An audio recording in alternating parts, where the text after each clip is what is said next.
How to import Bear.tax document to Turbotax. Hi guys, welcome to my channel. Let's begin. The first thing you want to do is download your tax report from Bear.tax. Once you have downloaded it, the next thing you want to do is import it into Turbotax.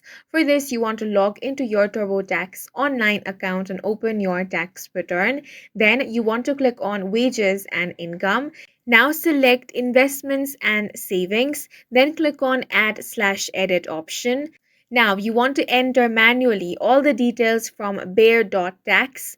Once you have entered all of these details, you want to review the entered transaction and complete the filing. Ensure all transactions are correct, then TurboTax will calculate capital gains and losses automatically. Now complete your return and file electronically. And that's it for this video. If you found it helpful, please make sure to hit the like button and subscribe for more videos like this.